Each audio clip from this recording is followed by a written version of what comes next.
Just business casual. Yes, exactly. I know, I'm so busy.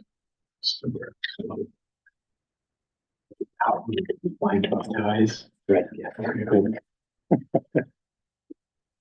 Okay, you're ready to go.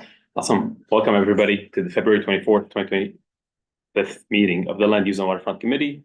My name is Majid Abdul Samad and I'm the chair of the committee. Tonight we're joined by Assistant District Manager Brendan Berth, and the meeting is called to order at 6:32.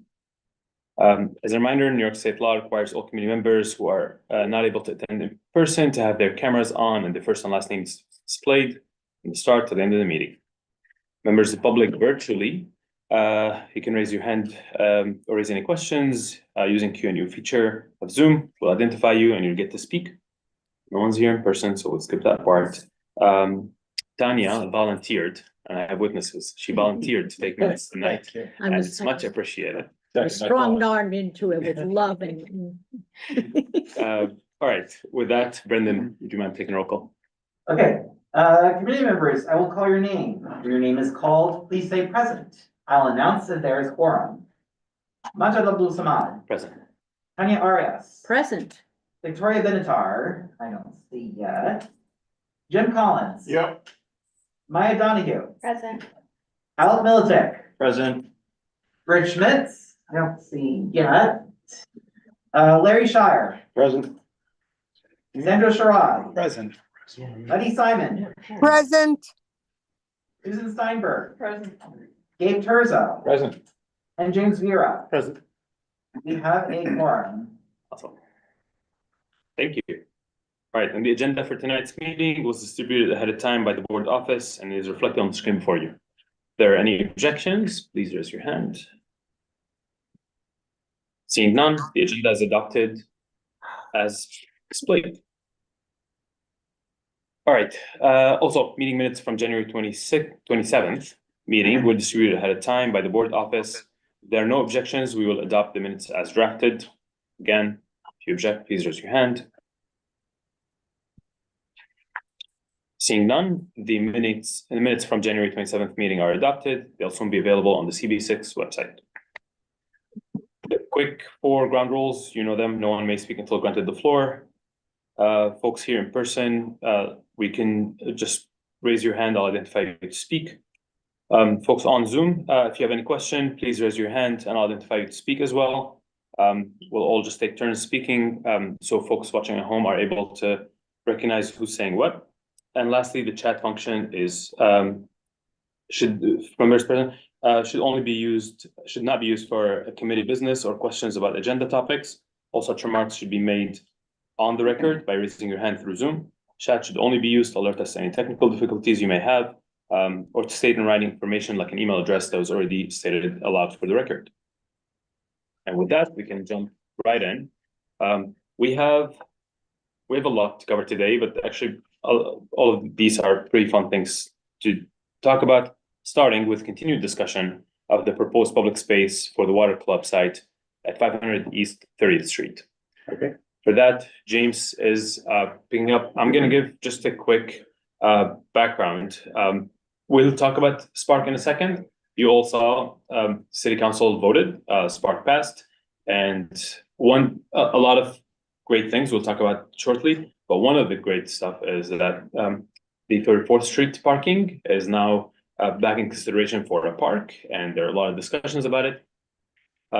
So we are one step closer to our dream of a longer park along the water in that part of the city and the district. So we can keep that in mind. We'll come back to it. But as we talk about the Water Club, it's worth talking about the site, but also what the site can be in the future if we are very ambitious and very, very lucky. Okay. Just to recap, last time we had discussed the site extents of how it was a property that kind of divides what's there now, and trying to figure out what the actual property is. Provided me with the lease from the Water Club, which has an exhibit for a drawing of showing the site boundaries that is missing. What we do have, the only thing we have is that one PDF. Yeah. That one, yes. Which is a surveyor's description of the boundaries of the waterfront site. And I swear I've done this in the past, but this one is particularly confusing, so I tried and I couldn't quite figure it out. So if anybody has any expertise in this, I'd love a hand in doing that. But either way, moving on to the next PDF. We decided to take a quick look at the what if of we can use the entire space. And so we move to the next page. Oh, whoops. That's right. There's just a very quick diagram showing the full extent and section cuts along the way of basically the widths that we're talking about here. So we have, if you look underneath, there's what's labeled track is actually the bike path, parking for water club. And then the 22 and 8 feet are what's currently considered the site boundaries legally of the water club site. So the 22 is that measured space, and then the 8 feet is that walkway that's currently there. So just some quick diagrams about what could possibly be here.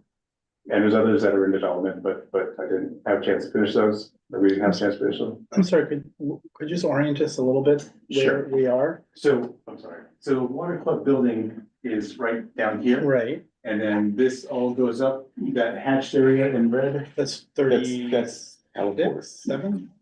That is 30, Isn't that the heliport? it's a No, heliport, Just yeah. south of the heliport, yeah. It's south of 30. heliport. Oh, okay. Yeah, Okay. 33rd. For some reason I thought this was a little further north. Okay, got it.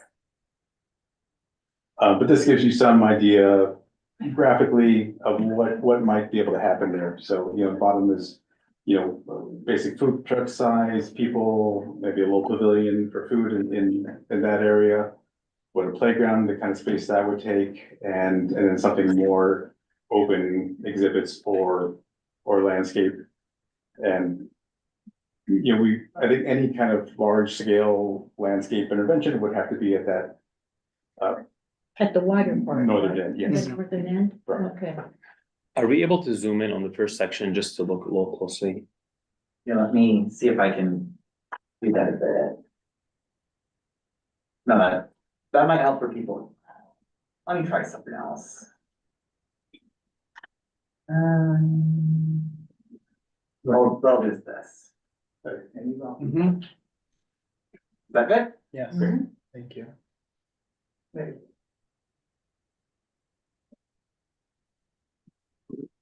Right, James, do you mind just walking folks through the section? Yeah. Okay, And what So- are those black things? so this right here, No, those are food trucks, yes, right? those are food trucks. Right, Right, And tables. so the, what's up above? This is the playground, The playground, so we Okay. scroll down a little bit. Or up, I always get that backwards. There we go. It's not really a one-to-one, but this is kind of a playscape and the space you would need around it. okay, The bike path and then the roadway, which is this right here. And then that walking zone, that's there now. This is not shown in section. This is meant to be presented some sort of amphitheater. is that like at grade or is that, This, yeah, the amphitheater, is it like it, descending into the water? I'm just curious what you had envisioned. so right now, we're not being too aggressive about, breaking this down and getting down to the water itself. But that's, in the next slides, we'll kind of give you some ideas of what that could look like. And I think we would,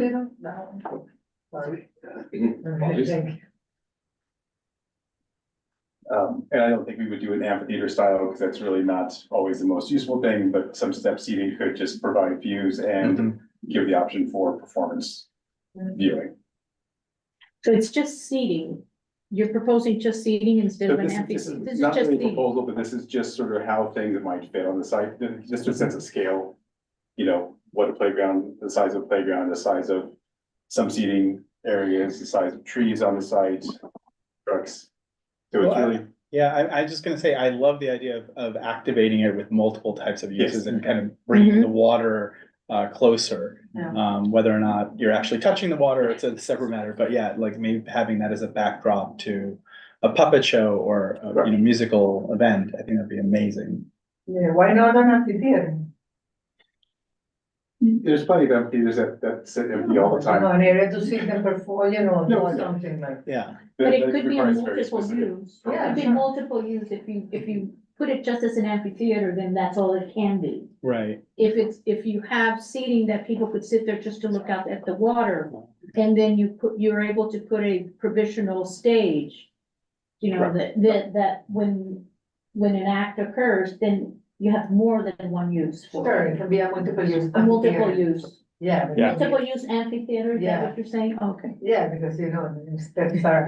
Right. I'll pass Larry and Jim, but I'll say a good part of this exercise, this fitting exercise, is just to get a sense of what can we fit in there, and then start to discuss, okay, how does this align with our objectives as a community? I mean, at the end of the day, PDC will be taking the lead on this design. We have a parks committee that can chime in on the details, but it's like our role is, I feel like, central to like, what are we trying to accomplish with this space? Programming more.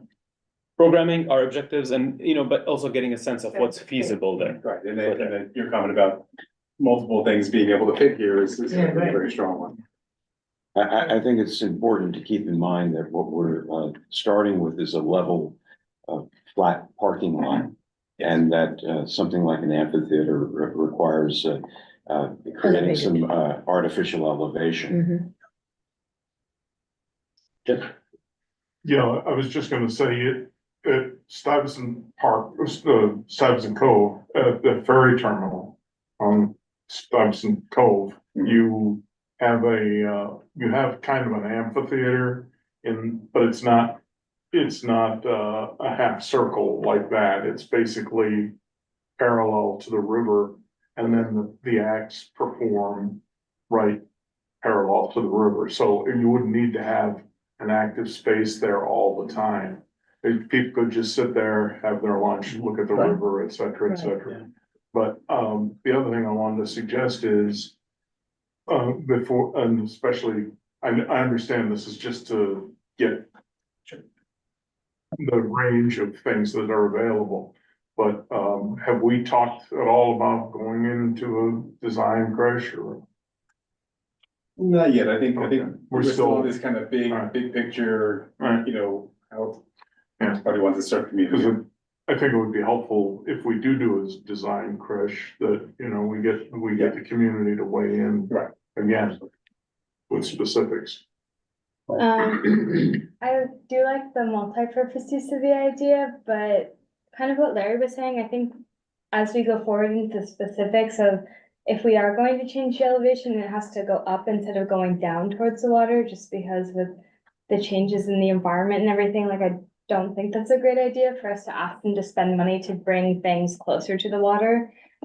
Well, this is already in the flood zone, this is. Yes, kind I of know, but So anything we would propose, even if it went down, would essentially be resilient to that. And, because if in a flooding event, the entire space is unusable regardless of where you are below that. yeah, I would just recommend to not even consider anything about going lower, because I also don't think that New York City's idea of flood mitigation is dynamic enough to consider all these kinds of things, like flood walls are not the only solution. So I was just putting that out there. Sandy, go for it. I know people have said considering this location, that it might be good to locate, public uses that can accept the amount of noise that's there. So I know it's very contentious, but pickleball is a big, because, no one lives around and it's a flat space. The other thing that was mentioned was maybe like a roller skate park, because I don't know that we have one in Manhattan. And it's flat and. Tompkins Square. We do, but not in our district. Yeah, not in So- our district. Two Bridges has a big one. Yeah, so those kinds of uses that really acknowledge that, yes, we're next to a highway, that's very, Very good idea. yeah. Yeah, Go ahead, Tanya. when considering a playground, that's one of the things that I was thinking, also in terms of safety for the children, you have 4-year-old running amok. It would have to be, you'd have to have some sort of enclosure for, because you're very close to the water, you're close to a bike path, you're close to traffic. James, can I ask, do you want to show the precedents Yeah. that we start pull? I feel like those will also inform. We can just go to the slide mode, I guess. Yeah. There we go. Oh. There we go. There we go. This slide still or next slide? Next slide. Okay, so here's a series of precedents of things around here, things are far away from here. But Brooklyn Bridge Park, there's, you see there's a lot of basically concrete, level concrete with picnic tables and umbrellas and then some interventions of playscape and various elevation changes using blocks. Yes. There is an area, Maya, here at Brooklyn Bridge Park where you get down right into the water. Yes, Yes. Yeah. Like a beach. there is. So we'll see other options like that. And I think, the barbecue area, sorry, it's hard to see here. But it's just, seating, picnic tables. I like the idea of the blocks with the greenery in between. Yeah. Right, think that's a that's pretty really- straightforward way, That's really cool. to introduce elevation changes in some variety. Brendan, sorry, I'm being annoying, but can we zoom in on the 3 photos? Per previous discussions, Jess and I were going over these and we thought it's worth. We don't know where the funding is gonna come for this project, how much money we're gonna have for it. We have some details from EDC. But it's worth considering the phasing as well and what you can put there that, can easier pitch. New wave here, the thing we have between 36 and 41st, which is just asphalt and they have some benches, possibly as cheap as a park can come, that economically speaking. So that could be a first phase though. You get folks there, you see how they interact with the space. You see the gradient. I mean, Brooklyn Bridge Park is possibly one of the most expensive parks the city has ever built. I don't know that we're gonna be able to pull that, but it's worth thinking of how it evolved. From just some of the benches, they're like simple things that parks or EDC probably have them in some storage, to, built-in seating in the hardscape that is pretty resilient. You just have some rocks and vegetation. It's meant to be flooded, and this site is begging to be floodable. To some other, activation that, needs a little bit more protection, that wouldn't be extremely damaged with like heavy rainfall, but if it's under surge water for like 3 feet for extended period of time, these things would be ruined. I'm reminded of Water Taxi Beach, which was on a Port Authority property in Long Island City at the very beginning of the development there. There was a ferry landing, and adjacent to it, a vendor was brought in who provided, I'm looking at those picnic tables there, they provided picnic tables, they provided a shaded area, they provided barbecue, and in the evening they provided alcohol for beer and a tiki bar. There's actual sand there too, if I remember. Yeah. They imported that sand in great quantities on a barge, which then they just put up on the pier. And now it's a lot more fancy, and there's no more sand. But that was the first step, and maybe what we're talking about, the baby step, could be something similar to that, because it's right across the river from where that was, and you're right near the 34th Street ferry landing, and you could have the boat bring in lots and lots of people, and it wouldn't cost a lot, especially if you could find a vendor who would run it. Thank you. Jim has. Just a quick comment, the fact that the city spent a lot of money on that park at Brooklyn Bridge, they've made it back probably 50 times over in terms of additional real estate tax, sales tax, what have you. So in terms of pitching this to EDC, we should emphasize those kind of returns, because there's an area there you know, in that general vicinity, 34th Street, where there are buildings that are, you know, lower grade and could be redeveloped into higher cost, higher tax properties. Yeah, it's worth for us also, I mean, you mentioned this, it's worth thinking about as a community board, but also as a larger community, what's our role? I mean, many of these parks that cost a lot of money have friends of the park, folks who Mhm. are organized even outside of this framework to try to get money and, you know, so, but that doesn't happen unless you have a foundation, even if it's just asphalt and a few people playing pickleball or whatever it is, say, all right, see, we have the beginning of a park as opposed to just an abandoned. What's now at the park next to the UN is large squares of astroturf and some tables, Right, which makes a big difference. Cause I remember going down there and before it was just a very long, very shadeless Yep. expanse of concrete, which wasn't fun to be on, but it's been a little It's been thing. getting better every time, yeah. Tanya, We know what it adds in terms of quality of life. You know, green spaces are essential to our life. To your point, have there ever been a report quantifying the financial benefits that can be argued? Not that I'm aware of, but Not I'm that very you're aware familiar with Dumbo. I used to hang out there myself when I was much younger and go fishing and what have you. They've transformed that entire area, and now it's pretty high-end retail, expensive restaurants, luxury housing, yada, Yeah. yada, yada. No, Whatever I'm- they did, and it's mostly that park that has done it, because it's now a very fashionable area. Victoria? Yeah, I think that's a great idea to have these friends of the water, whatever we wanna. How can we as a community more stimulate this kind of initiative from the private public? Like the way they did in the Highland, you know, I was Yeah. reading about the Highland, it's just a community. I think you could It's start. another instance where the parks create Yeah, because this huge is, value Yeah. and revenue for the if we city. could somehow, you know, initiate that. Yeah. How? Is there a how? I'll say, I mean, for the sake of this group's conversation, that's definitely an important point for us to circle back to.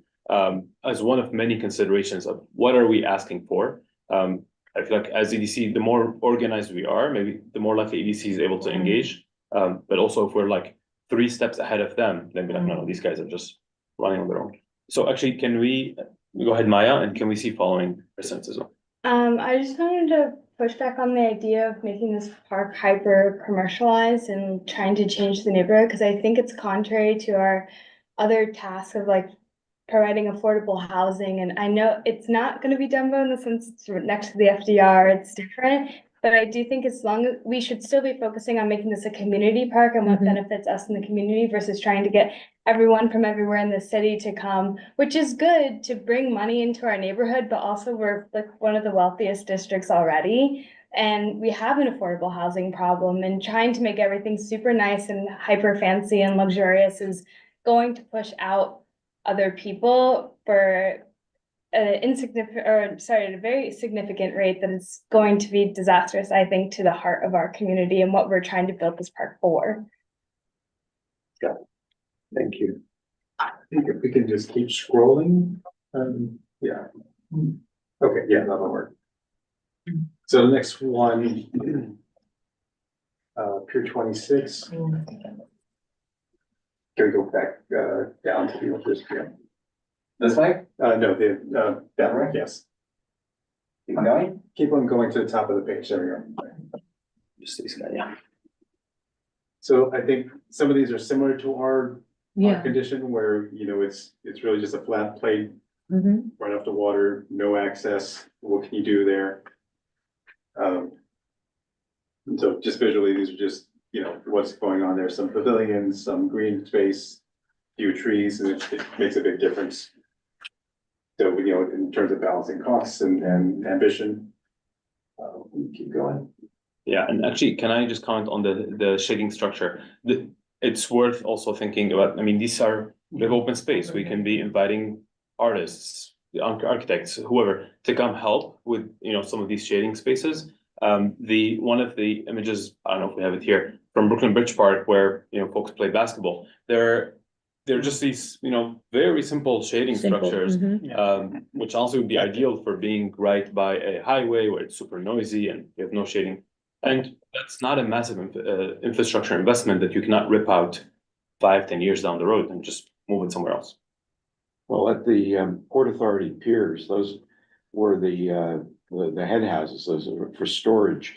And that were left there and repurposed for the basketball courts. So they're already there. There was no new construction required as far as that was concerned.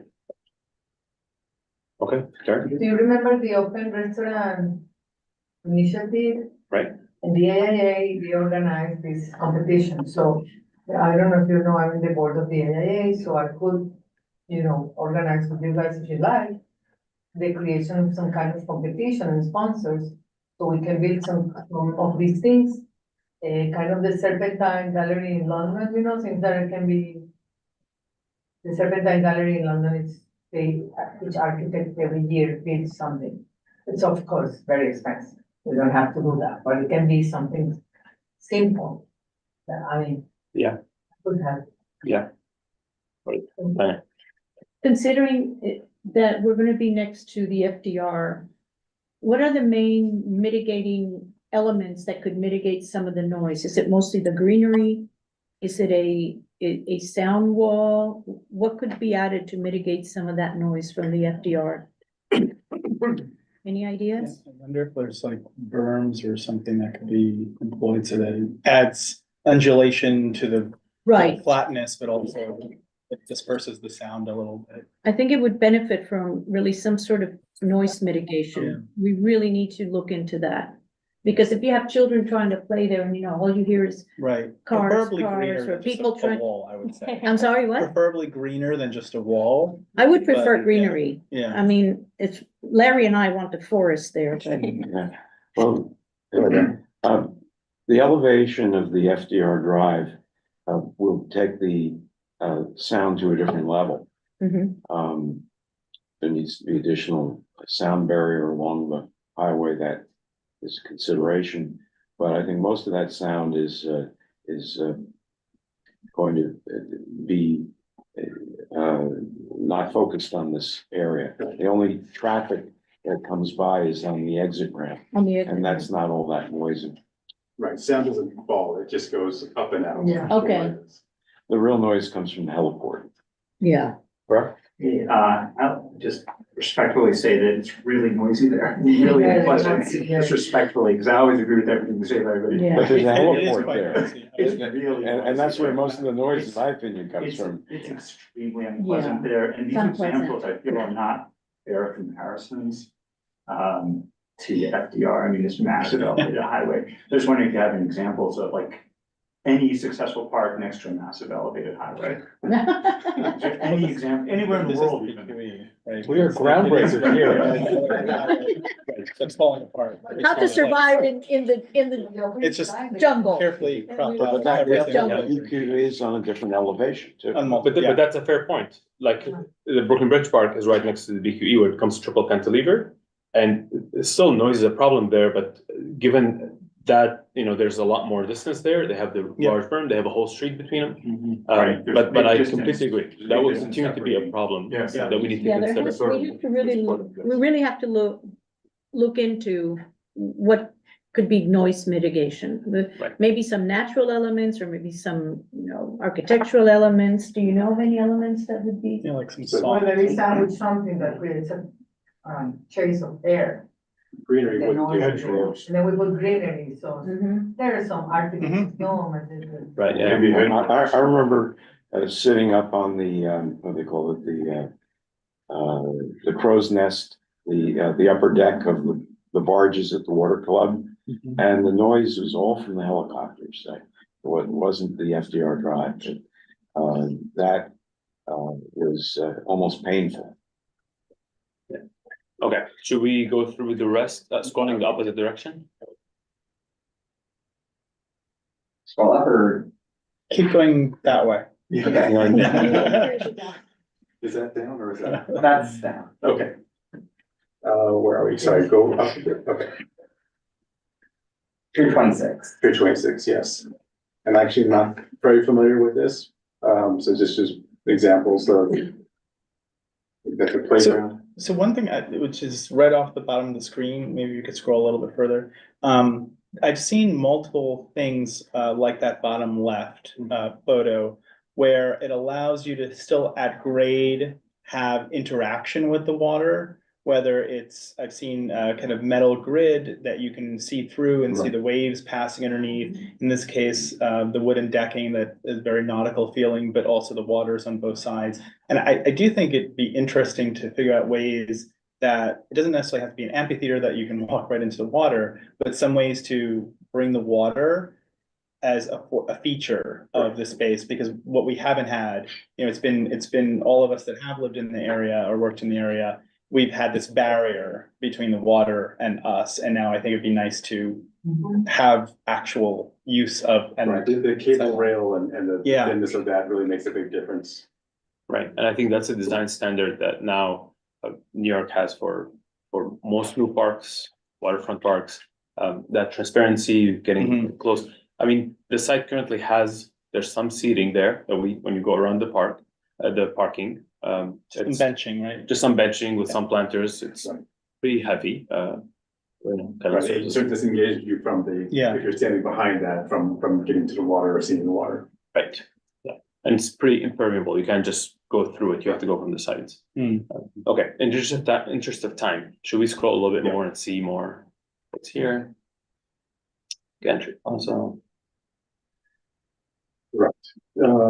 So similar idea, you know, trying to make the edges disappear. In this one, I guess there's some landscape that goes down, so you're not actually close to the water, but being able to see it and interact with it in some way with some greenery. Keep going. It's very inviting. And that's an example, I guess, of a park that's a lot more lush, that's meant to absorb, you know, massive amounts of And water. this was Help filter. where Water Taxi Beach was. Got it. And this is what it became later. And this is really what we face almost. Go ahead and scroll down all the,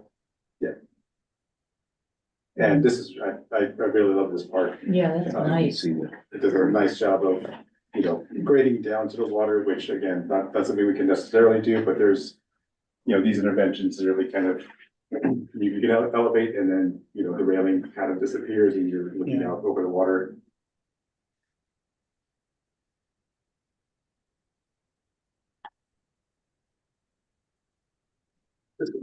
Still familiar with, similar idea, just kind of eroding that boundary. They actually get to have a beach. They actually have some. It's calling? Yes. And these are just probably look and feel from San Antonio. Riverwalk is a huge draw, there's nothing like it in the world. That is a beach. That's aspirational. Yes. But there's, you know, there's a personality to it, there's a kind of density when people are walking through as a group. So it's just something that, you know, in a broad scape design idea, has some, I think, relevance. And then also relatively new is Chicago did something with their waterfront, similar idea, but just kind of engaging that where before there was nothing, no engagement at all with the river. And these are, next ones are all from China, and I'm not going to try and say the names. But we can just kind of scroll through quickly and just see the images of what was done. So that's a nice example of, you know, some kind of hilly landscape that's artificial, decorative with some trees put in there. Kind of a similar relationship in height to the water. That's, yeah, we're not getting that. We can keep going. But we should always aim high.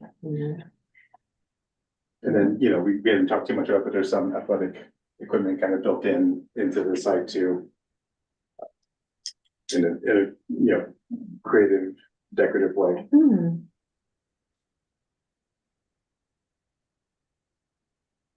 So I think the purpose of this exercise is, I mean, right now we look at an empty parking and, the seeding of expectations is, let's put some adult exercise equipment that DOT is sprinkling here and there, like they've done pretty successfully further south along South Street, and call it a win. It's worth just thinking about, like, okay, what are the realm of opportunities? What can we advocate for? And first, our objectives, like mitigating noise, a flexible space that serves different community groups. That's not meant to be over the top, fancy, bringing in, it's not a tourist destination we're trying to create, but a neighborhood park.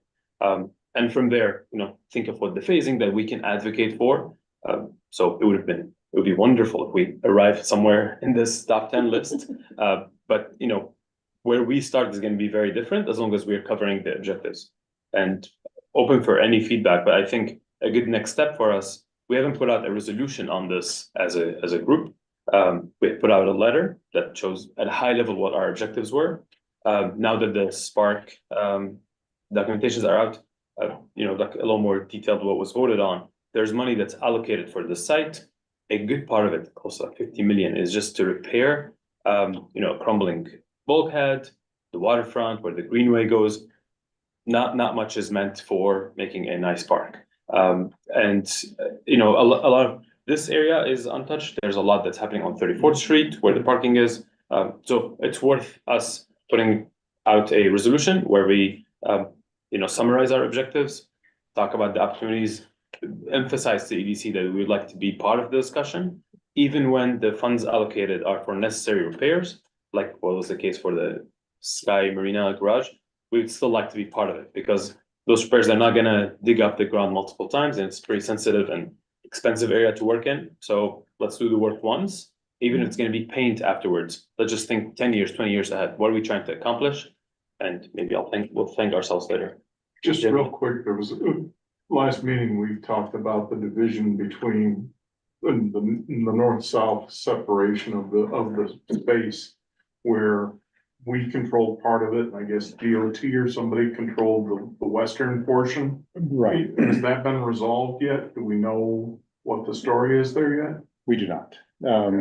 So we don't know the framework of how much we have to deal with, right?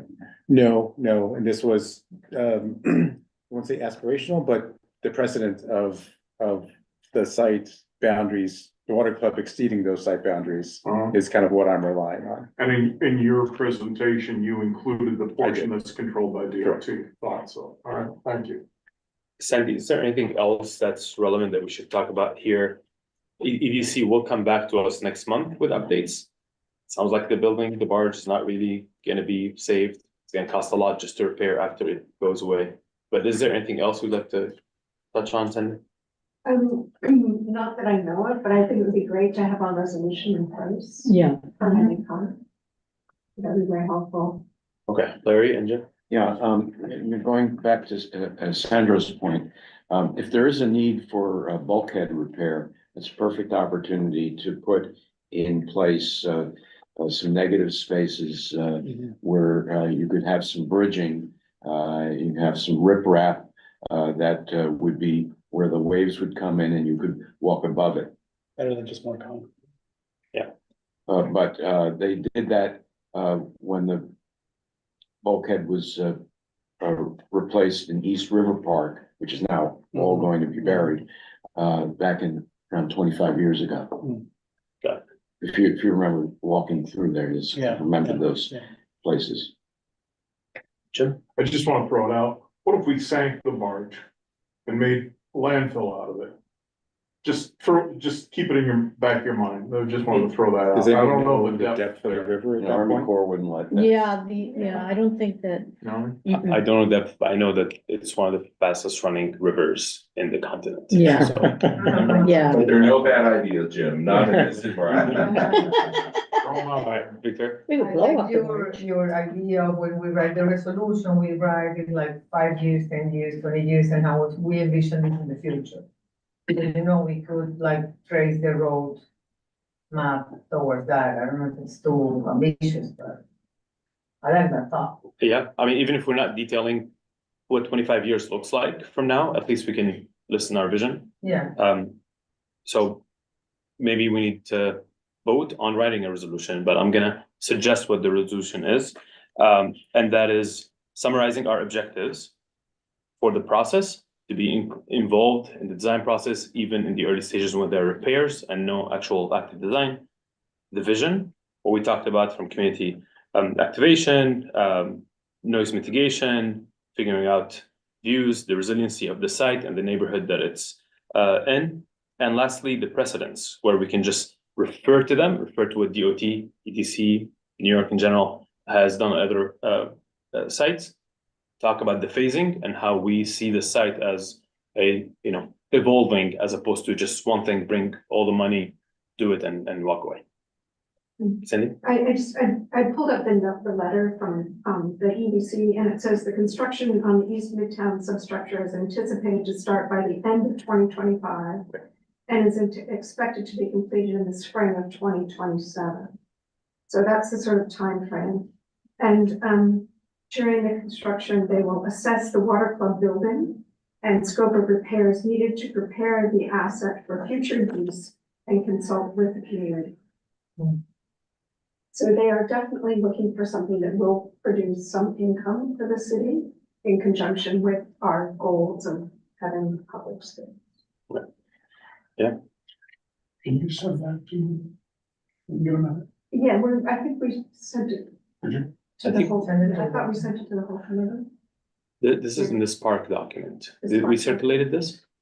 The Spark document? Yes, what city council, what Gigi sent to us from city council. I would need to check. Okay, if not, anyway, actually, if we can pull it on screen. Yeah. Thank you. No, that didn't go, okay. Well, anyway, actually, if possible, we'll get it on screen for the next point. Do we have to propose uses for the water club, or the city have an idea? I believe they're thinking food and beverage. Yeah. That would tie in nicely with the park. If it's food and beverage, and it's a natural. Yeah. Tie in really nicely.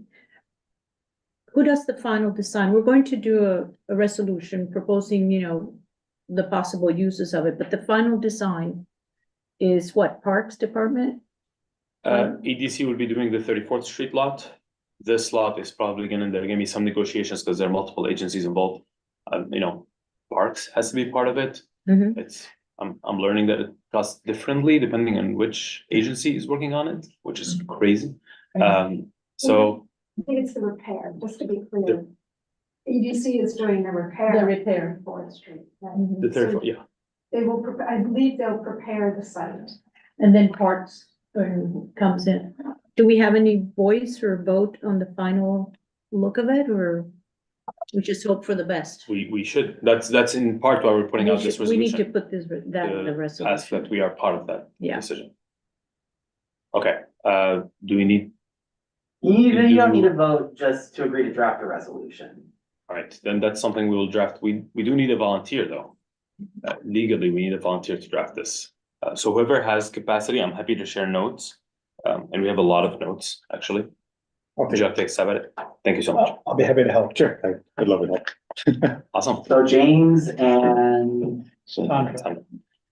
James and Tanya. Sandra. Sandra. Yes, Tanya's doing the minutes. yes. Will be with her own will. Okay, thank you, James. Much appreciated. Anything else we need to cover?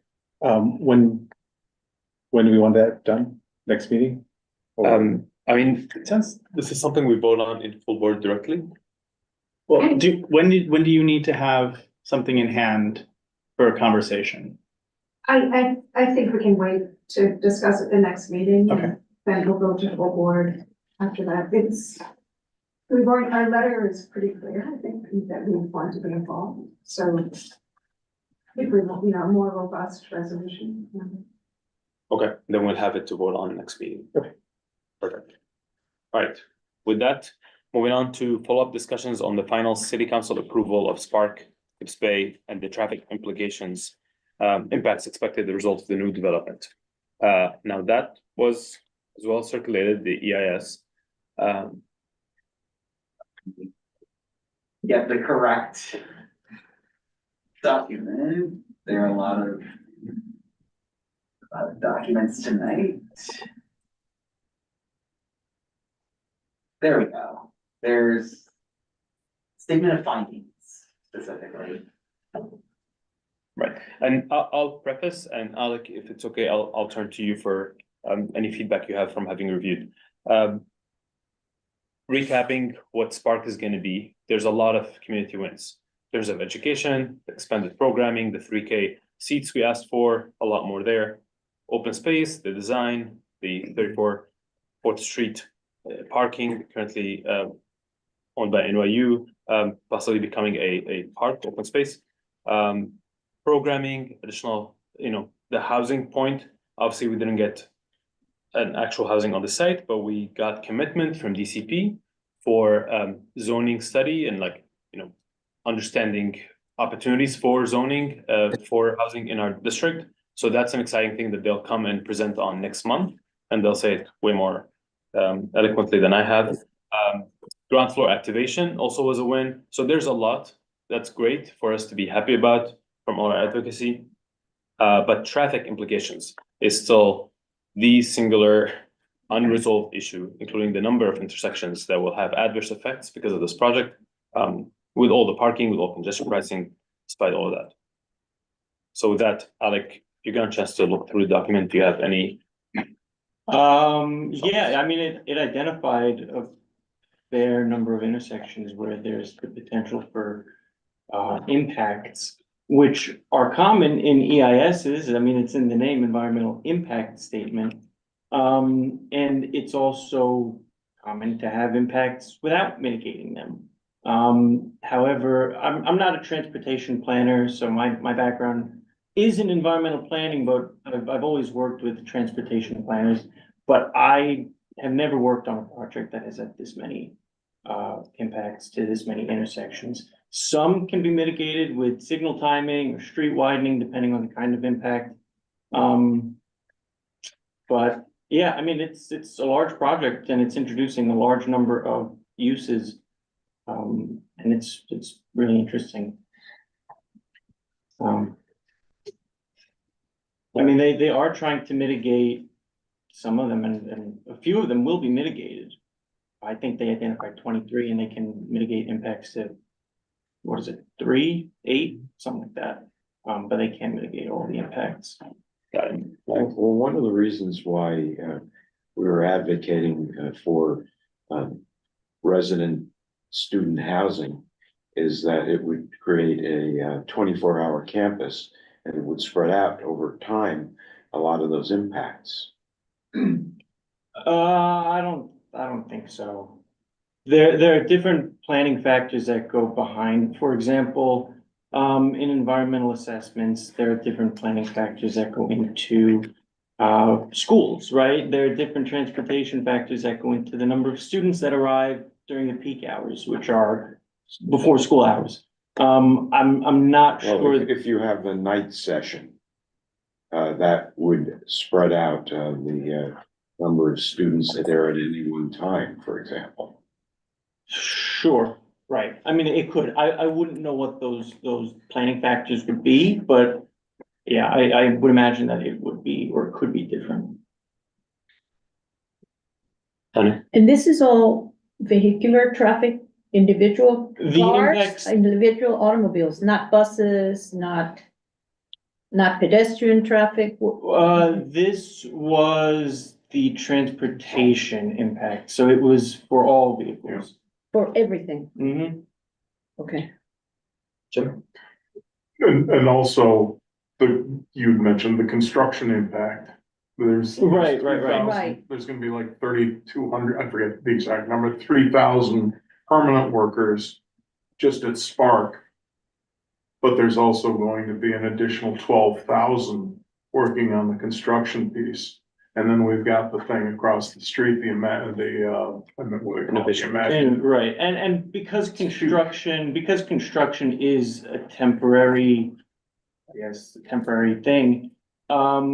Construction impacts are also quite common, but they're also not as big a concern because they're not permanent impacts the way that some transportation Right. impacts might But the be. problem is that that corridor is, as you know, access to Bellevue. Right. Access to NYU, the emergency rooms, and it's the only hospital between Canal Street and 34th Street. And I also looked at the EAS for Innovation East, Yeah. and I noticed that the peak construction periods for both the projects happen in the same year. So the way that a construction analysis is done is it's broken down by quarter. So there's quarter Okay. 1, 2, 3. For Innovation East, the peak construction analysis period was quarter 1. For Spark, it was quarter 3. So in the span of 9 months, you're gonna have the two peak construction periods for these two projects. And if there's a delay, you'll have them. Yeah, of course, Right. yeah, and it's also just speculative, right? It's Yeah. just a bunch of numbers and a bunch of spreadsheets, Yeah. so it's, Mhm.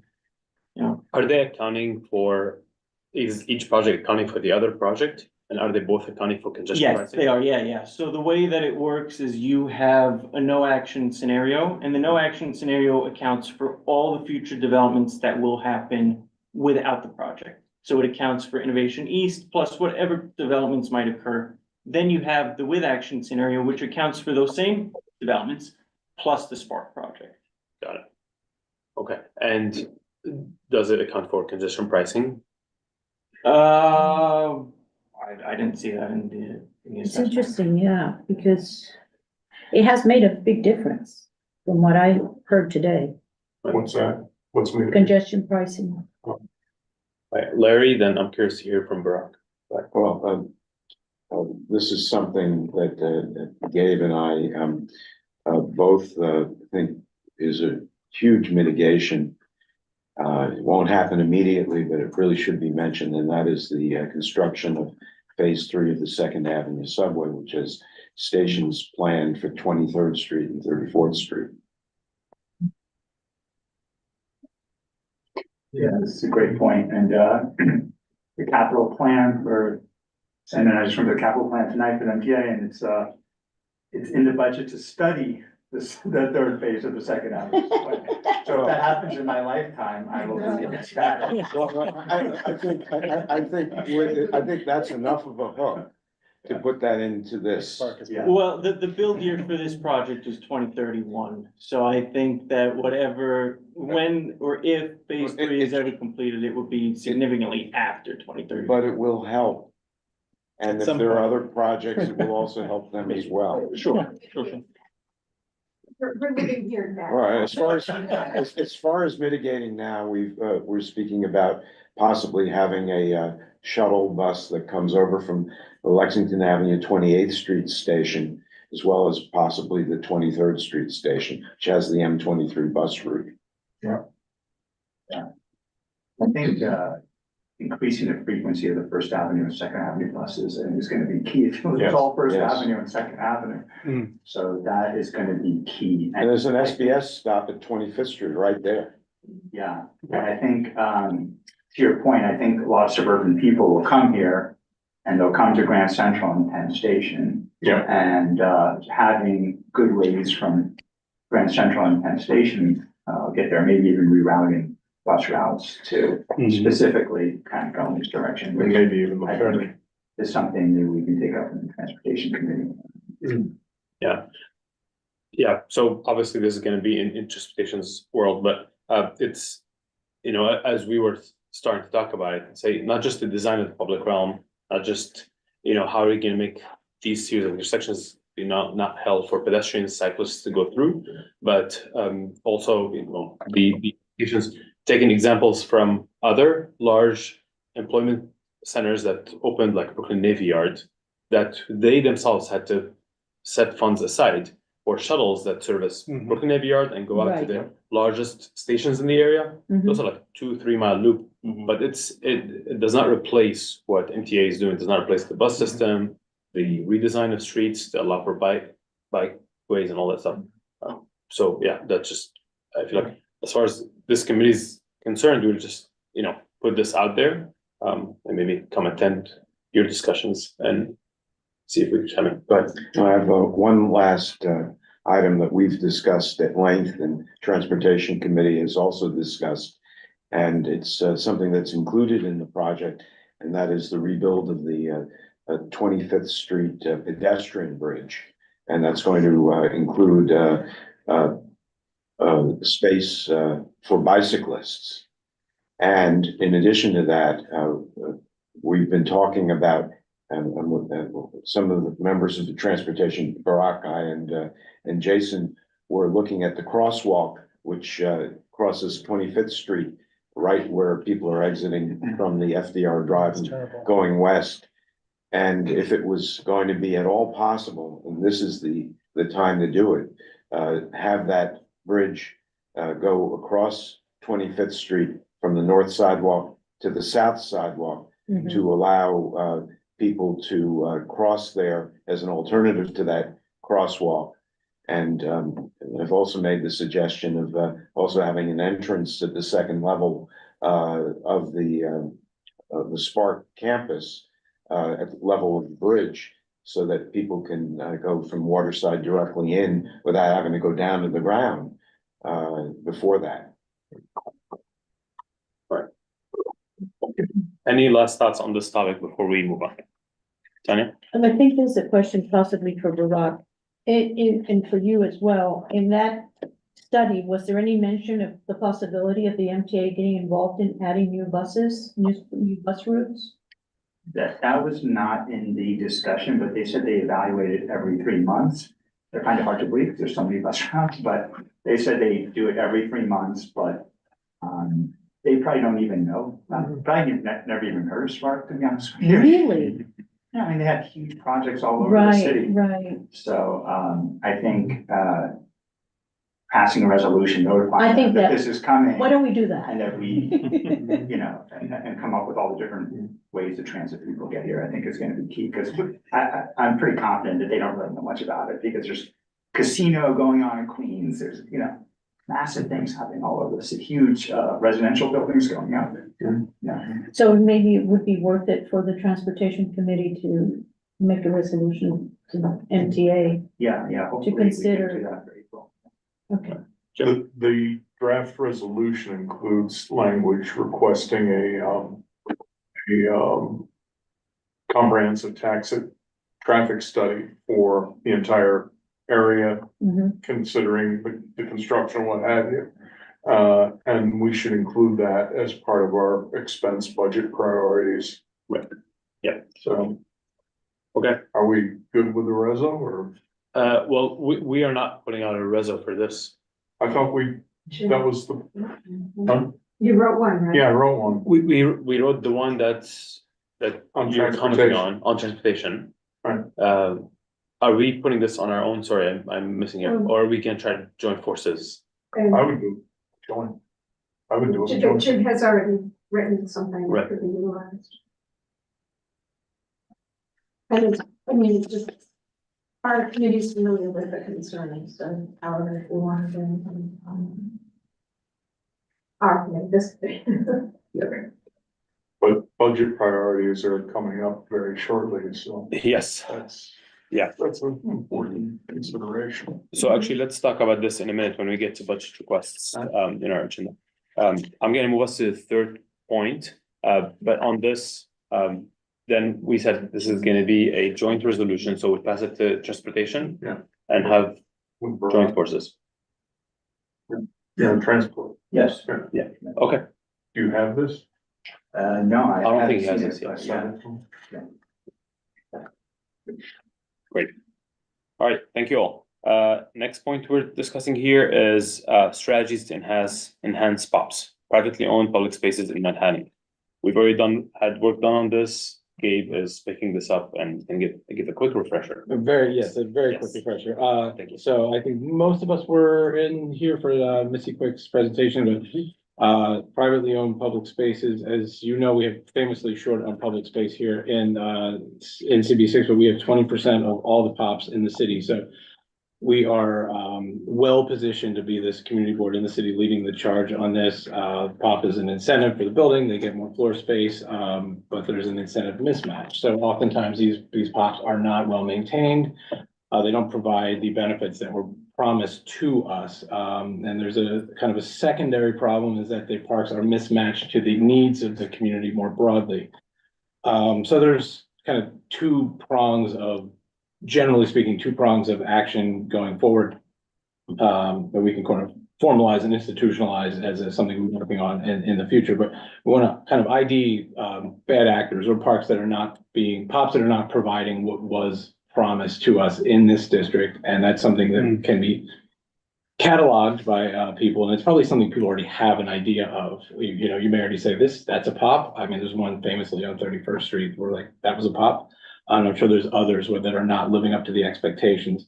And something else we're going to be looking to do is work with community groups and possibly even land use lawyers to assess the needs. So perhaps, it should be more oriented towards youth, deliveristas, you name it, to make sure that the pops are actually providing benefit to the community writ large and are not sort of a decorative front space for just a high-end apartment building. Any questions? Jim? One of the biggest problems I think with pops is, and the reason that people tend to restrict them and not keep them up nicely is that, and it's inconsistent with the city's parks policy. They close the parks, but you cannot close your pops. And if you're a landlord or a co-op owner or a condo owner, you are afraid of somebody taking up residence in your pops and ruining it effectively. I think there's a lot of pops that have time restrictions on them, and they must be Not many. legal. Not many. And we voted down on something. 23rd We Street. can actually change that here. We are, I think, empowered to have some say in whether or not that is. Man, just close them the same time you close the parks. We've had presentations and we've had resolutions dealing with that specific issue, and we've gone along with it. Right, but a lot of these are, they're older plazas. And, that, it doesn't make sense to close the parks and then require private homeowners or private businesses to keep their space open as a resident. It's also bad for the homeless, by the way, given especially our most recent cold spell. You got people sleeping on the street when we had sufficient shelter space. We had. And just before we get too deeply involved here, we really need some data because a lot of the pops in our neighborhood are a widening of the sidewalk. So it's not that they're the opportunity for it to be closed, they're just a widening of the sidewalk. And I think, Jim, you'll find that what you're talking about is a very small proportion of what's in our neighborhood. So before we get, too concerned about this, maybe we need to look at them. Now, I'm thinking the buildings along Third Avenue, like the lipstick building, for example. It's just a widening of the sidewalk. All right, Tanya. If these are privately owned, does the city have any way of maybe issuing fines or whatever if they're not properly?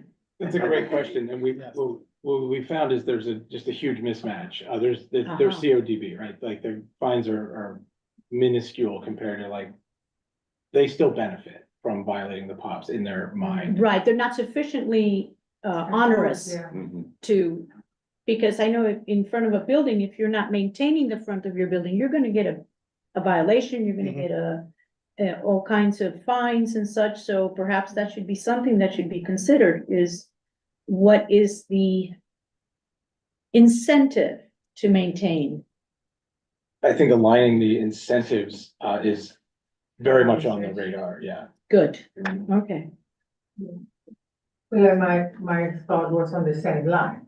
There should be big fines. Right. So if they don't take care of it, you have like 50, 100, 150, something that's paying $5,000. It's just not, Right. It's a very small department as well, isn't it? Can we enforce that? Can we propose to increase the fines? Well, I mean, we can propose whatever you want, but what they're gonna get on this. I mean, they have a. Yeah.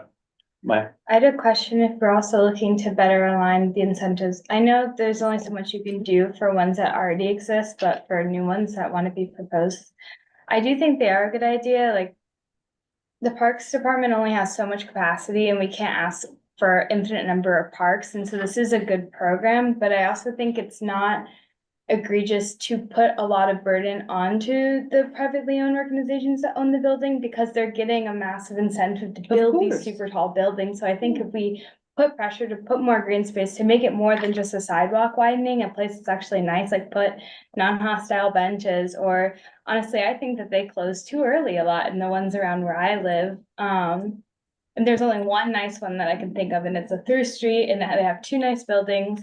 And all the other ones are just gray and sad and darker and closed. And I think part of this process is pushing them to be better and not be afraid of the businesses that own them, because they're doing us a service because we allowed them to have all this extra space vertically. And I mean, one of the things that did come up is when, if they renovate, they have to meet the new. Right. The new costs. right, because a lot of them are still following the old standards from the seventies. Yeah, and so we do have two newly renovated plots that are actually very nice, Mhm. well done and well maintained, but I can only think of two. So, I think the regulation for POPs are set by Department of City Planning and enforcement is Department of Buildings. Oh, it's DOB? Yeah. Yeah. So I think that's a distinction. I don't know that we can arbitrarily decide what the requirements should be. We'd have to check with city planning, and also the big thing would then be enforcement, which is where the problem is. Yeah. So And it's just something to consider. yeah, and as someone who's like dealt with complaints about wrongly closed pops as service requests, yeah, that does fall into the purview of Department of Buildings. And my experiences have been that, when there's a violation, there's a fine, but it's often not a large amount relative to how much money the property owner probably has, like a lot relative to the salaries most people make, but not relative to like what some of these property owners would have. Right. Letty, I'm really delighted to hear about this because as someone who's intimately engaged with DOB in a constant slew of violations that they just love to issue for any little thing. But And there's no follow-up and enforcement. And no, but it sits with Letty, actually, I would prefer a fine, to be honest with you. I would prefer a fine because a violation sits on the records of DOB, and it could take you years. I kid you not, it could take you years to take it off. It stops you from getting financing. It stops you from being able to do work in your building. It stops you from selling apartments.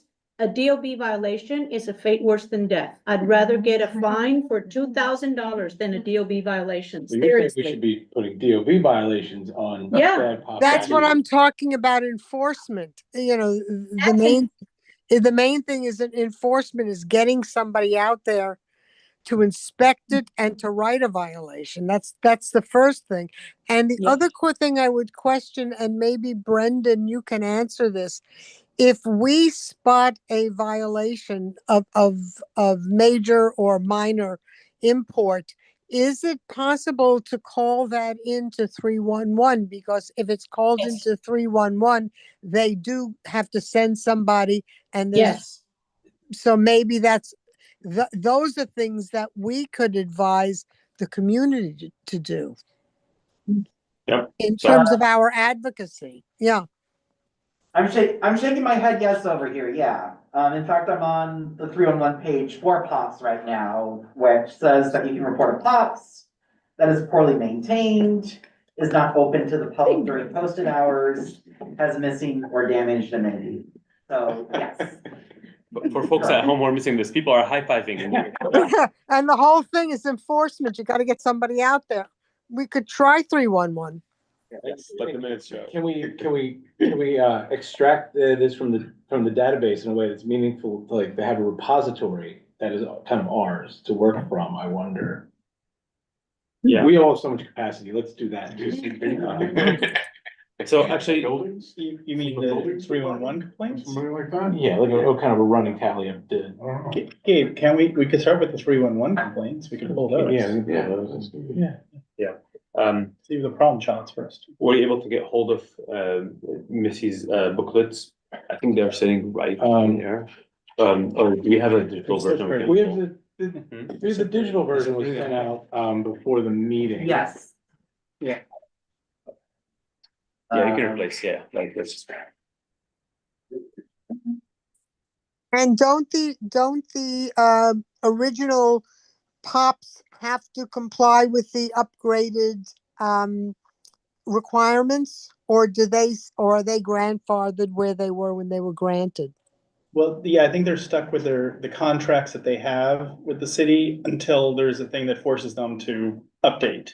Yeah. And then they have to go by the new regulations. Okay. So that's another database of our pops, which were granted prior. I know, for example, what I did several years ago, maybe it was 5 or 7 years ago, of all the pops at the time, listed not only the pops, what they were required and where they were in compliance. And most of them were not, and then there was never any follow-up. But, you have a database which you can add to. So try 311. Yep. Yeah. Okay, Brendan, I have a question for you. Yeah, Are, Missy's documents, materials available on our website? I'm pretty sure so. I would need to double check. In fact, I can probably double check right now. Okay, so while you're doing that, I'm gonna take what Letty said, to suggest action items for us. I think on this issue, starting with, education and awareness, us just, all of us first start being aware of the research that was done, the details of this issue.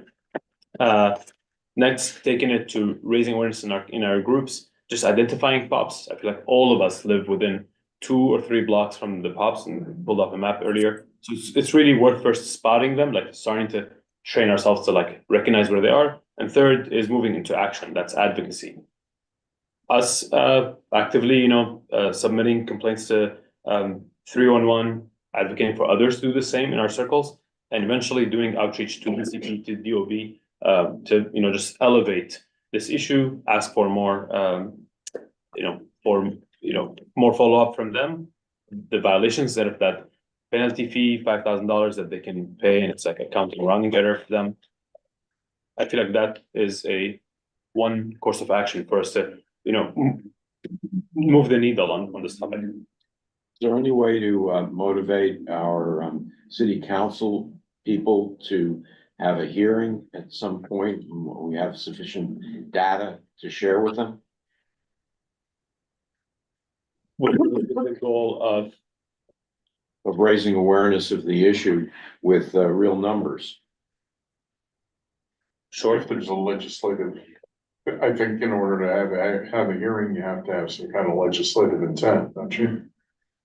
I would assume the intent would be to scrutinize further. Right. Also their budget process, allocate more money to the GOP and enforcement folks. That could be a way to wedge it in. The nature of this agreement is that it's irrevocable. You can't take back the floors they built. You don't want to take back the space that they're managing. The city has no capacity for it. So our only course of action, as I see it, is to say, you have to do a better job on it. You will get penalized a little more heavily. And we're not asking a ton. I mean, some of them didn't even have, they're so old, they weren't even required for a certain number of linear feet of seating. Like have a couple benches here and there before the regulations of pops became a lot more formalized. Exact number of seatings they should have, which right now, you all remember when 34th Street and 3rd, those folks came over. They had to show exact count. Yeah, where the seating space, where circulation. So this topic, it requires some attention. You have to be careful though, because I mean, if you impose it on on buildings that are already existing, they're just gonna take you to court and argue the takings clause. Right, You know? yeah, that's So- not, yeah. Brendan, what are you Yeah. able to find? Yeah, to answer your question, this report, that I'm showing right now is on the CD6 website, on the Land Use and Waterfront Committee page of our website. Got it. Okay, I think that would be helpful also to circulate afterwards to Yeah. everyone. yes, please. The booklets are great and they live here somewhere and I'm gonna dig them up after this meeting. They're so colorful and there's the history of pops, there's some advocacy for pops, understanding the technicalities, and they're just broken down. So you're not just sitting and reading a whole thing. They're like 5 small booklets, and they're really great. Anything else that we missed on cover? No, I mean, I think you hit the nail on the head. It's just something sort of running in the back of your mind at all times as you walk around the city. Bring in here, because it's something we're gonna, I think, be working on in perpetuity. Yes. Sounds like a plan. Awesome. All right, with that, our fourth and last point of the day, that's discussion of statement of district needs and budget requests. And Brendan has some context to share on that. If you want to stop sharing that, yeah, there. Yeah, well, I'll stop sharing for like a brief moment and then I'll be re-sharing, but yes.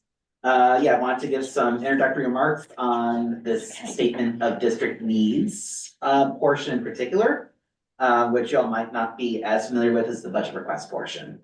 So, each year, we submit our statement of district needs and community board budget requests to the city. This is mandated by section 2800 D10 of the New York City Charter. For any members of the public watching at home, the New York City Charter is New York City's constitution. You can find this document that the city charter mandates on the CD6 website, which I am about to show. And you can find it on the CD6 website by going to committees, clicking on budget and governmental affairs, and then clicking here where it says CD6's annual district needs statement. You can see that it's 47 pages long. It's the size of a lengthy report. A nice beach read, I guess, for beach weather. But you all are likely familiar with the budget request portion of this document, because every so often the committee discusses budget requests relevant to your committee. And then additionally, every October, the full board votes on the lists of budget requests as a whole. However, you all may be a little bit less familiar with the statement of district needs portion, which I'm scrolling to right now. This is a narrative where we go into our biggest needs in a number of different policy areas. And one of these policy areas is called housing, land use, and economic development.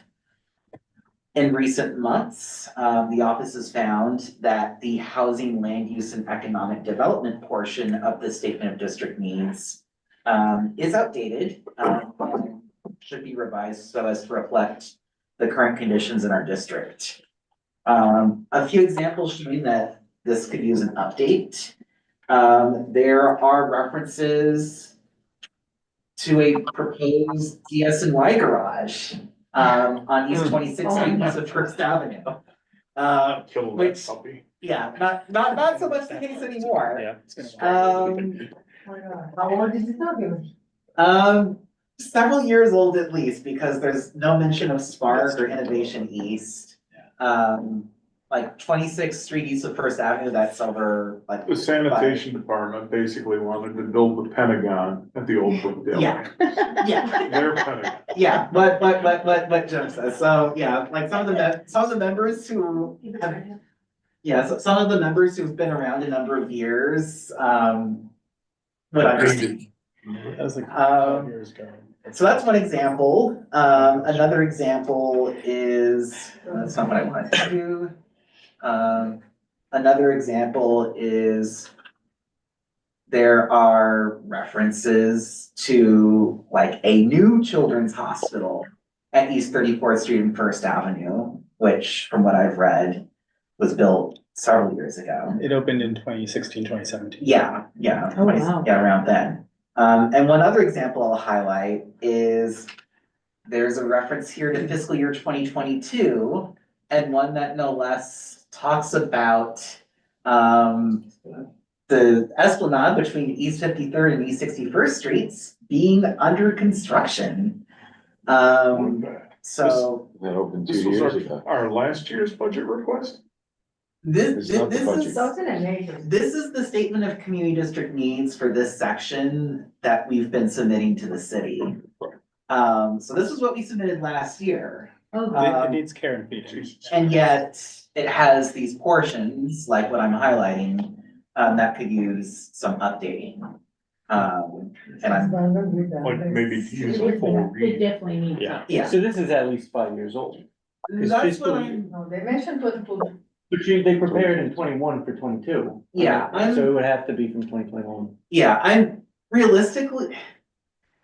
I read this document earlier today.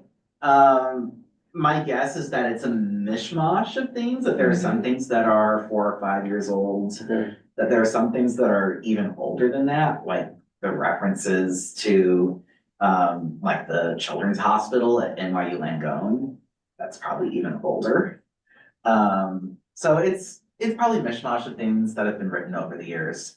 But regardless, the point is, this section could use some updating. And as to what that updating might look like, a few pieces of guidance to keep in mind.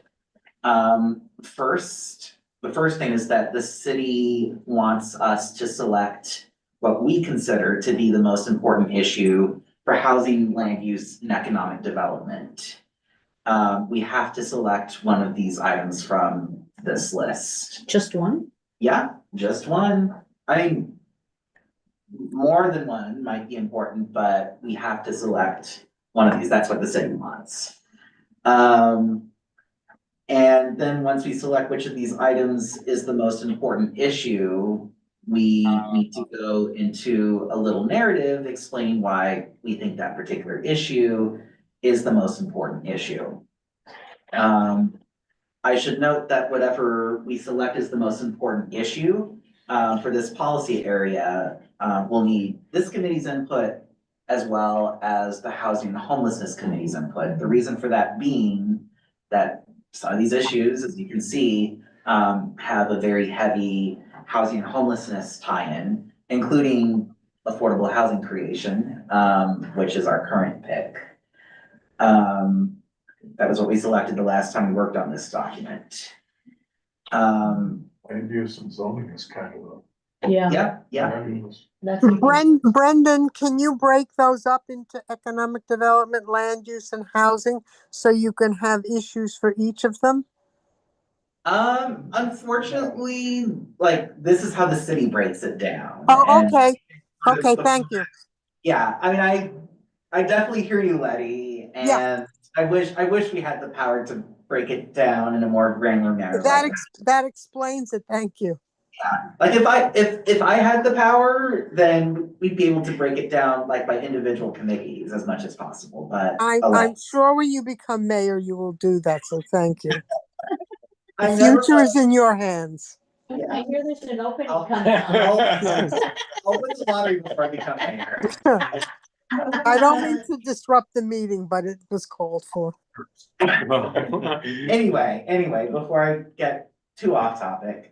So then, once we decide on what the most important issue is and how we are going to justify the most important issue, then we'll need to update the rest of this housing, land use, and economic development portion of the statement of district needs, just so as to reflect conditions in 2025 as opposed to whenever we previously updated this document. And we'll need to update it according to the directions given here. Jesus did a lot of good work in like making sure the directions the city gives us are reflected here. One other, like a couple of other pieces of guidance I'll offer. One is to focus on matters in this section relevant to your committee.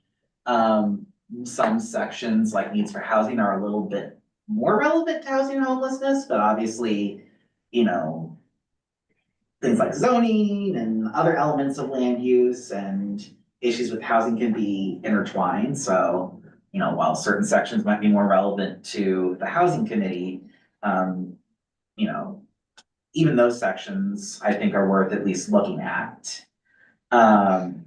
And then the last piece of guidance I'll offer is deadlines. Our statement of community district needs and community board budget requests has to be submitted to the city every October 31st. But to give the Budget and Governmental Affairs Committee time to incorporate any edits that we have to this, we should finalize this September at the latest, but ideally June. So if the committee needs to discuss this over multiple months, that is okay. And that might even be a good thing because that'll give the committee time to really think about how to tweak this.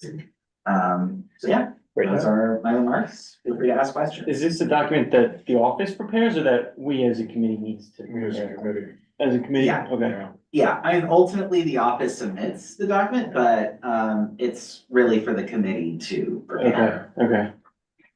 Got it. Who else is on budget? You're on, I'm on budget. you're on budget. Maybe we ought to take the lead in terms of rewriting this. Yeah. That way we can communicate it better with the budget committee. And maybe with the input of the chair, vice chair. Yep. Okay. So, this is very helpful. Definitely we need to circulate to folks. I think it would be good if all of us, you know, scan through at least the section that's related to us, that's housing, land use and economic development. Then come back, regroup, just align. I believe we're all pretty aligned on what are our priorities, especially the importance of housing as a singular issue from all the resolutions we put out, from everything we comment on all these developments. We have a great end with the housing and homelessness committee. So I know somebody. I'll do a plug. Coordination shouldn't be too hard. Get rid of the deadwood on.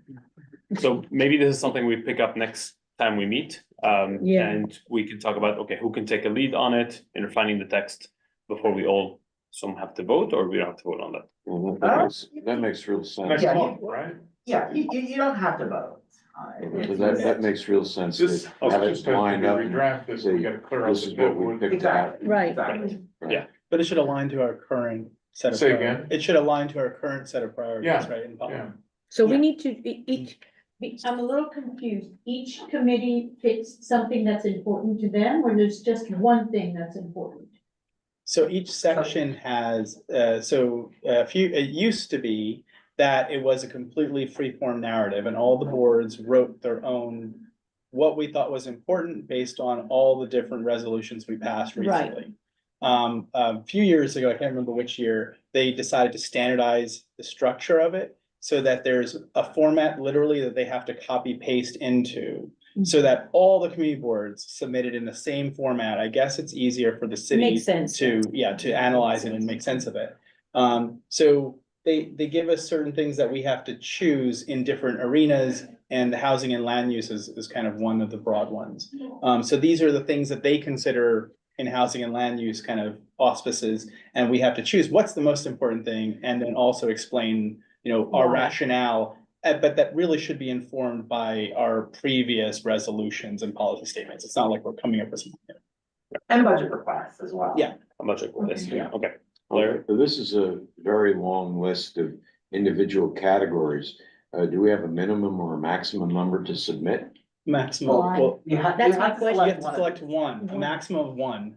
Yeah, That's my And a question. minimum. That was my question, Larry. Maximum and a minimum. The maximum- You Cause I can think of at least five there. that I would like. yeah, I mean, I can think of at least five. yeah, I mean, one thing I would say, Tanya, in response to that, and yeah, I mean, I agree with you.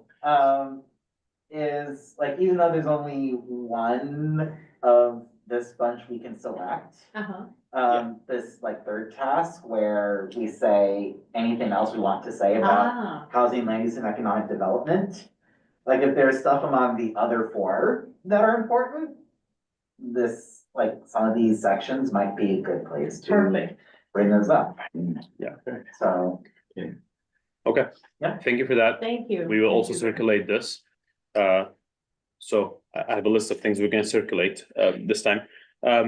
Waiving shares report, we've already shared a lot. Any old or new business from folks? Tanya? Do you have some new business? Oh, actually, let's do Tanya, then Susan, if she has any. Go ahead, At our Tanya. last meeting, we had created a committee to go over the Beth Israel, Right, and nothing has happened. Can we Something's. revive it? The committee hasn't done anything. right. Apologies, I should have asked for an update. Has the committee gotten a chance to meet? I saw the No. emails. Not yet. So this is why I'm bringing it up. An email, but there was no date or place, there was a date but no place to meet. Well, I asked Brandon, where are we meeting? And we did not, there was no. I recommend Zoom. Yeah, I was gonna say, you could just Zoom Zoom. is better, yeah. We could just meet for Zoom, but I Yeah. really think that tonight we should pick a date to at least start. Well, I mean, the closure is pretty much it's kind of baked in the cake already. It was announced today. That wasn't. So, I mean, we need to maybe go back and look at your old committee's thoughts as Yeah, to what we ought to I do. shared the document. Yeah, There was a hearing in court on Friday, and the judge decided to just dismiss the case and claim that the Department of Health was correct in its original assessment that the hospital should close, and the hospital's gonna close. And what's the timeline from here? They're going to do it, so Mount Sinai claims, in a way that they're gonna develop a timeline that's going to be that's less impactful, so they say. So they haven't quite figured it out. Yeah. The community's not giving up. We're going to appeal, Okay, or the coalition, we're going to appeal, and hopefully there'll be another emergency restraining order. But who knows? I'll say, I mean, in the light of this, probably the work you guys are doing is more important than ever. Just think of, okay, what's the next step? Right. The site is here. Hopefully something happens, but if it doesn't, we would like to, have a voice into the future of this. If this gets converted into like some luxury housing, maybe it's not the top priority for us as a community, and it would be good for us to be informed and have an opinion for when the time comes. Larry? In light of the opposition, what issues have been raised in terms of the immediate impact and what has to be mitigated? The thing that comes to my mind immediately, obviously among others, is the impact on the local businesses right along First Avenue who have depended for generations on the doctors, nurses, and visitors patronizing them. Well, there will definitely be an impact, but, that's, I guess, the real concern of the coalition are the hundreds of thousands of patients that won't be attended to, that there'll be there won't be a quote regional hospital that from lower Manhattan up to Bellevue, there'll be absolutely no emergency room.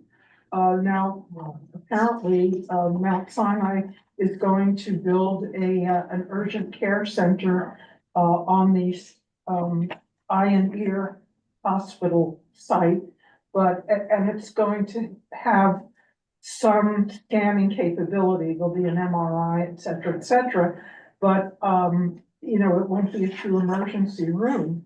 And what we need to do is make sure that the community knows that there's a 24/7 urgent care, and to definitely utilize it, because in 3 months, if it's not being appropriately utilized, they can pull it, they probably will. Okay, so, can I suggest if you're all able to regroup just after, we. We'll have a lot of. Yeah, that would be, great, and we'll hear back next month. Okay. All right, any other old or new business? So you guys are gonna take up this transport resolution? Yeah, you can send me the impact statement, environmental impact statement and your resolution. Yeah. And then, hopefully for April. Brendan, can you send that? Yeah, I can send The that. resolution? And the environmental impact statement. Sorry, I Rupal, think I've got. like, go for it. Just a moment, let me, Yeah, yes. Google. Google, you should be able to speak now. Yeah, I just wanted to add one small thing to everything that Susan just said about the MSBI. With the 24/7 that they're gonna have the urgent care center. The one key thing is that if you call if you call an ambulance, the ambulance won't take you to that urgent care because like something about the way it's set up, the urgent, like if you get an ambulance, it's not gonna take you to that urgent care. It's gonna have to take you to an actual hospital. So that's the other thing that's possibly gonna reduce the usage of that urgent care center, which is why we need more of this community engagement. Got it. Thank you for the context. In the interest of time, I'll say let's carry these conversations with the committee itself. I'm just curious, does anybody know if the facility over on 14th Street and 7th Avenue is a full-fledged hospital, or is it just, you know the one I'm talking about? It's not a full hospital, right? You mean on like 12th, 13th? I forget the name of, or who runs it. I think it's 24-hour urgent care, isn't it? I don't, It's like a slightly I had a guy, expanded urgent care center. I can pass by there It's not a full tomorrow. there was a guy in my building passed out, they took him That- over to 7th Avenue. That was 14th when Street, Convention's 13th closed, that was like. Instead of. Instead of the hospital, regular hospital. That was St. Vincent's. Yeah. the old- My recollection was that was then downgraded to an emergency room. Yeah. And I why think you're can't we right. have that here? And that would allow ambulances to come. It would certainly improve the situation that the urgent care isn't going to be capable of providing the kinds of services that you would have in an emergency room. Okay, more on this topic. Thank you folks for leading. With no objections, we will adjourn the meeting at 8:08. Thank you all. Thank you. Thank you.